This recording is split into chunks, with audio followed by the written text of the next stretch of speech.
Keraduan Cinta Malika oleh Fujika, episod 10. Dukung channel ini dengan cara like, subscribe, komen, dan share. Terima kasih. Angga dan Karina sampai di sebuah rumah bergaya minimalis modern. Mereka turun dari mobil dan masuk ke rumah tersebut. "Aku buatkan minuman ya," tawar Karina tersenyum. Namun dalam hatinya masih bertanya-tanya tentang larangan Angga tadi. Angga hanya mengangguk lalu berjalan menuju sofa. Mengapa Angga melarangku ke apartemennya? Padahal selama ini tidak ada masalah kalau aku ke sana. Bahkan aku pernah menginap di sana. Apa ini ada kaitannya dengan kejadian tadi? Batin Karina bermonolog sambil menyeduh teh hangat. Atau jangan-jangan Angga menyembunyikan sesuatu? Lanjutnya ia mengingat jas yang dilihatnya di kursi belakang mobil, di mana di bagian saku jas tersebut terdapat setangkai kecil bunga sebagai hiasan. Apa aku harus menanyakannya? Tambahnya, kemudian menyimpan sendok yang ia pakai dan melangkah ke ruang TV sambil membawa secangkir teh hangat. Karina duduk di samping Angga. Baru saja ia akan membuka mulut untuk bertanya, ponsel milik Angga berdering. Ia pun mengalihkan tatapannya ke ponsel yang digenggam Angga. Tak lama, Angga berdiri dan menjawab panggilan pada ponselnya sambil menjauh dari Karina. Karina yang menyaksikan hal ini semakin curiga jika Angga memang menyembunyikan sesuatu. Sebab selama mengenal Angga, tak pernah sekalipun Angga menjauh hanya untuk menjawab panggilan ponselnya, dan ini adalah pertama kalinya. "Maaf Karina, aku harus pergi sekarang," ucap Angga begitu berdiri di hadapan Karina. Karina pun bangkit dari duduknya. "Kenapa buru-buru sekali sayang? Bagaimana dengan tehnya?" "Untukmu saja, sudah ya, nanti aku menghubungimu." Seperti biasa, Karina menyodorkan kepalanya untuk dikecup oleh Angga. Namun di luar dugaan, Angga bergegas menuju pintu utama dan mengabaikan Karina. Karina yang ditinggal tentu saja kecewa dengan sikap Angga barusan. Ia menatap suram Angga yang berjalan semakin menjauh. "Ada apa denganmu Angga? Kenapa kamu berubah?" gumamnya. Setelah lebih dari setengah jam berkendara, Angga tiba di kediaman orang tuanya. "Angga, ke ruang kerja papa sekarang," perintah Pak Nugroho begitu melihat kedatangan putranya itu. Pak Nugroho berjalan lebih dahulu lalu duduk di kursi kerjanya. "Duduklah Angga." Angga pun duduk di sofa yang ada di ruangan itu. "Angga, apa kamu tidak merasa bersalah meninggalkan istrimu begitu saja? Ingat Angga, kamu sudah menikah. Kamu bukan lagi seseorang yang tidak punya tanggungan.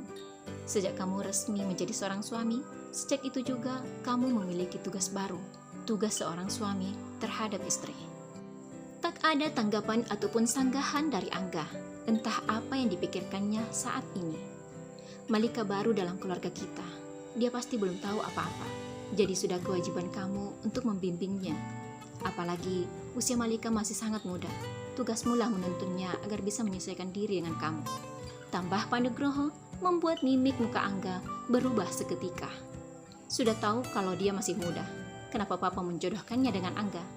Dan sekarang Papa menyuruh Angga untuk membimbingnya. Kalau Papa mau menghukum Angga, tidak begini, Pak.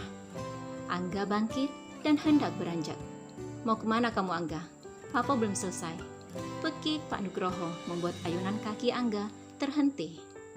"Sedikit pun Papa tidak ada maksud untuk menghukummu. Papa hanya berusaha memberikan yang terbaik untuk kamu Angga." Angga berbalik, kemudian mengikis jarak dengan papanya. "Papa mau Angga membimbingnya kan? Baiklah, seperti yang Papa inginkan." Tanpa peduli tatapan cemas papanya, Angga kembali berbalik dan beranjak meninggalkan ruang kerja Pak Nugroho. Dalam hati, Pak Nugroho merisaukan sesuatu yang bisa saja terjadi kepada Malika. Ia tahu betul dengan sifat putranya itu. Karena haus, Angga ke dapur. Rupanya, Aska yang juga haus sudah lebih dahulu berada di sana dan telah mengisi gelasnya dengan air. Aska pun berjalan menuju meja makan dan duduk di salah satu kursinya. Sambil meneguk air yang ada dalam gelasnya, sesekali ia melirik Angga yang hendak mengambil air dari wadah yang sama. "Angga?" Aska memanggil Angga yang berlalu di sampingnya, sehingga Angga berhenti dan menoleh. "Kamu dari mana? Kenapa kamu meninggalkan Malika?" "Tadi Papa, sekarang ke Aska. Apa semua perhatian orang di rumah ini sudah beralih ke dia? Hebat sekali cewek culun itu." Kesal Angga yang merasa didikte. "Dia istri kamu, Angga. Tidak pantas kamu mengatainya seperti itu," ucap Aska mengingatkan. "Baguslah kalau Kak Aska tahu dia istri aku. Jadi jangan ikut campur urusan rumah tanggaku," tekan Angga lalu meninggalkan Aska. "Angga," panggil Aska, namun tak dihiraukan oleh Angga. Aska menatap kepergian Angga sembari menggeleng. Ia menghela nafas, kemudian kembali duduk. Semenjak ia menikah 5 tahun yang lalu dan Angga melanjutkan pendidikan S2-nya di luar negeri, sejak saat itulah ia jarang bahkan hampir tidak pernah lagi berkomunikasi dengan adiknya itu. Ia hanya mengetahui kabar Angga dari papa dan mamanya. 2 tahun berikutnya, Angga menyelesaikan pendidikannya dan pulang ke Indonesia. Beberapa minggu kemudian, Mika lahir. Namun sayang, Raisa tidak bisa diselamatkan setelah melahirkan Mika. Pendarahan hebat membuat Raisa harus meregang nyawa, sehingga Aska merawat dan membesarkan Mika tanpa sang istri. Namun, ada sebuah kisah di balik itu, dan kisah itu pula yang membuat Angga tidak lagi menaruh hormat kepada sang kakak. "Lama-lama di sini aku bisa gila," gerutu Angga sambil berjalan melewati ruang tamu. Ia keluar dan melangkah menuju mobilnya. "Ini semua karena si culun itu. Tidak bisa aku biarkan. Aku harus membuat perhitungan dengannya." Angga melajukan kendaraannya keluar dari pekarangan rumah orang tuanya.